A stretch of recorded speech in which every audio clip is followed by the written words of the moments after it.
जय हिंद दोस्तों। मेरा नाम विवेक है और आप देखना शुरू कर चुके हैं अलीगढ़ स्टडी चैनल। दोस्तों, पिछली बार की तरह गलती मत करना, इस बार तैयारी पहले से ही कर लेना। तो चलिए शुरू करते हैं एनसीईआरटी के ऐसे प्रश्नों की प्रैक्टिस जो इस एग्जाम के लिए बहुत ही महत्वपूर्ण हैं। निम्न में से कौन सा शब्द पुल्लिंग शब्द है? सही जवाब है ऑप्शन बी, राष्ट्र। इच्छा, रक्षा और योग्यता ये तीनों स्त्रीलिंग शब्द हैं। अगला क्वेश्चन, किस शब्द का प्रयोग सदा बहुवचन में होता है? सही जवाब है ऑप्शन सी, प्राण का। लड़का, घोड़ा और वधु का एक वचन में होता है। अगला क्वेश्चन, ने किस कारक का चिन्ह है? सही जवाब है ऑप्शन ए, कर्ता कारक का। कर्म का होता है को, कर्ण का होता है से और द्वारा, संप्रदान का होता है को और के लिए, अपादान का होता है से अलग होने की स्थिति में, जैसे पेड़ से पत्ता गिरा, और संबंध कारक का होता है काकी के, नानी ने और रारी रे, और अधिकरण का होता है मैं और पर, एक बचा संबोधन उसका होता है हे और अरे।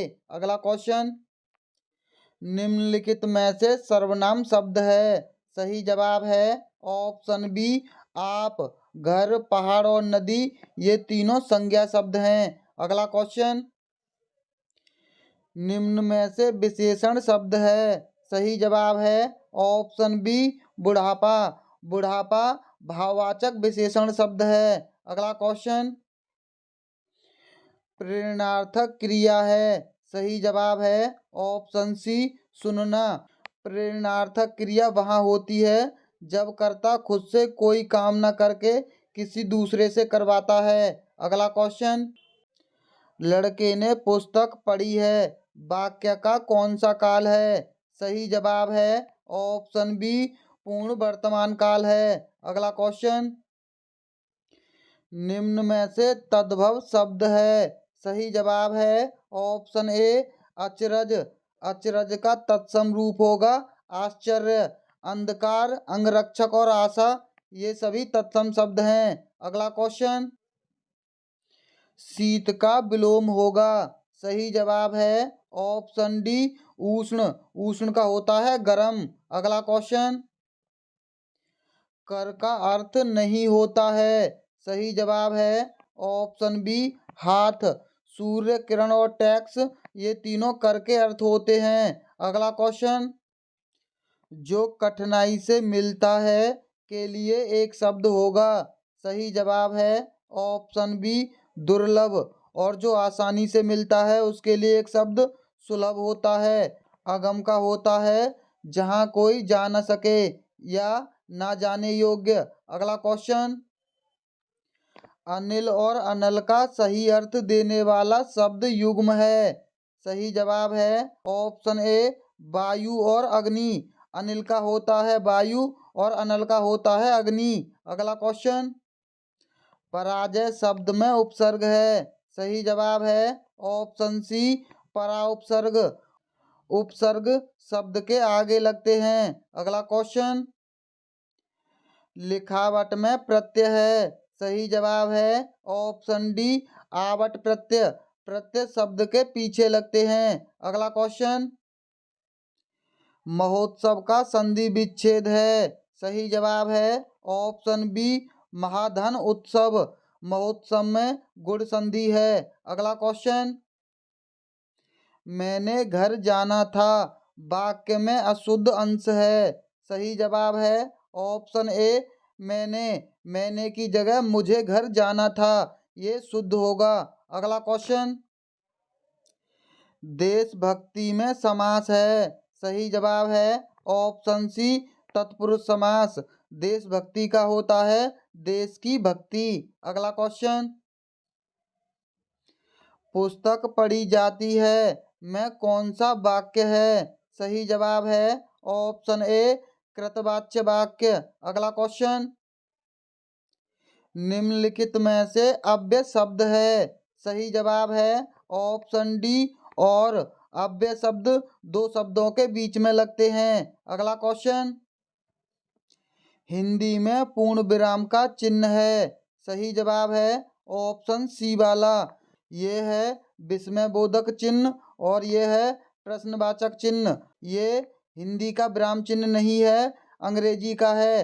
अंग्रेजी में ये पूर्ण विराम है। अगला क्वेश्चन, दूध का धुला होना मुहावरे का अर्थ है? सही जवाब है ऑप्शन ए निर्दोष होना। अगला क्वेश्चन, जिसकी लाठी उसकी भैंस लोकती का सही अर्थ है?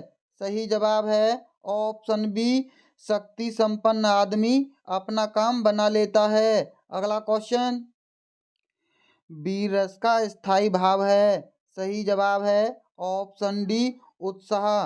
क्रोध होता है रौद्र रस का, भय होता है भयानक रस का, विस्मय होता है अद्भुत रस का, श्रृंगार रस का होता है रति, हास्य का होता है हास, करुण रस का होता है शोक और विभत्स रस का होता है जुगुप्सा, शांत रस का होता है शाम। अगला क्वेश्चन, दोहा के प्रथम चरण में कितनी मात्राएं होती हैं? सही जवाब है ऑप्शन सी 13 मात्राएं। दोहा के प्रथम और तृतीय चरण में 13 मात्राएं होती हैं और द्वितीय और चतुर्थ में 11-11 मात्राएं। सोरठा में उल्टा होता है, प्रथम और तृतीय चरण में 11-11 मात्राएं और दूसरे और चौथे चरण में 13-13 मात्राएं होती हैं। अगला क्वेश्चन, निम्न में से कौन सा अलंकार शब्द अलंकार है? सही जवाब है ऑप्शन सी उत्प्रेक्षा अलंकार। अगला क्वेश्चन, निम्न में से तालव्य ध्वनि है? सही जवाब है ऑप्शन सी शा। टा वर्ग का होता है मूर्धा और पा वर्ग का ओष्ठ और का वर्ग का होता है कंठ। अगला क्वेश्चन, निम्नलिखित में से कौन सा वर्ण अघोष है? सही जवाब है ऑप्शन ए का वर्ण। प्रत्येक वर्ग का पहला और दूसरा वर्ण अघोष होता है। अगला क्वेश्चन, निम्न में से कौन सा शब्द स्त्रीलिंग है? सही जवाब है ऑप्शन डी रचना। अगला क्वेश्चन, निम्नलिखित गद्यांश को पढ़िए और पूछे गए प्रश्नों 67 से 71 के सही उत्तरों के विकल्प चुनिए। भारत में स्वाधीनता प्राप्त करने के बाद अनेक क्षेत्रों में महत्वपूर्ण उपलब्धियां प्राप्त की हैं। जब हम स्वतंत्र हुए तो उस समय हमारी स्थिति अच्छी नहीं थी। सरकारी प्रयासों से काफ़ी सुधार हुआ, परंतु अभी भी एक क्षेत्र ऐसा है जिसमें हम कुछ विशेष नहीं कर पाए हैं। वह क्षेत्र है खेलों का। इससे बड़ी विडंबना क्या हो सकती है कि वर्षों से हम ओलंपिक में स्वर्ण पदक नहीं जीत पाए। दुनिया के छोटे छोटे अविकसित निर्धन राष्ट्रों के प्रतिभागी भी खेल कूद के क्षेत्र में हमसे आगे निकल गए हैं। कभी हॉकी का विशेष चैंपियन रहने वाला भारत आज इस खेल में अपनी प्रतिष्ठा खो चुका है। खेलों में गिरते स्तर के लिए कौन जिम्मेदार है? एक ओर सरकार की उदासीन दोषपूर्ण सरकारी नीतियां हैं, तो दूसरी ओर विभिन्न खेल संघों की गुटबाजी, खिलाड़ियों के लिए सुविधाओं एवं प्रशिक्षण का सर्वथा अभाव या कुछ और प्रतियोगिताओं में भाग लेकर खाली हाथ लौटने पर सभी एक दूसरे को दोषी बताते हैं।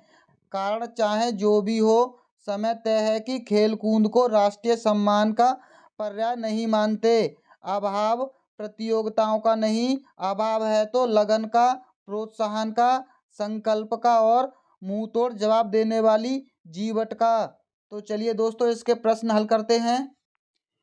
खेलों में निर्धन राष्ट्र भी हमसे आगे निकल गए हैं क्योंकि वहाँ। सही जवाब है ऑप्शन डी खेलों को राष्ट्रीय सम्मान है। अगला क्वेश्चन, गद्यांश का उपयुक्त शीर्षक हो सकता है? सही जवाब है ऑप्शन सी खेलों का गिरता स्तर। अगला क्वेश्चन, खेलों के गिरते स्तर का कारण नहीं है? सही जवाब है ऑप्शन डी खेलों के लिए राष्ट्रीय सम्मान। अगला क्वेश्चन, खेलों पर नकारात्मक प्रभाव पड़ता है? सही जवाब है ऑप्शन सी आपसी गुटबंदी होने से। अगला क्वेश्चन, गद्यांश के अनुसार राष्ट्र की उपलब्धियों में नहीं है? सही जवाब है ऑप्शन सी खेल। अगला क्वेश्चन, कमायनी के रचनाकार हैं। सही जवाब है ऑप्शन ए जयशंकर प्रसाद।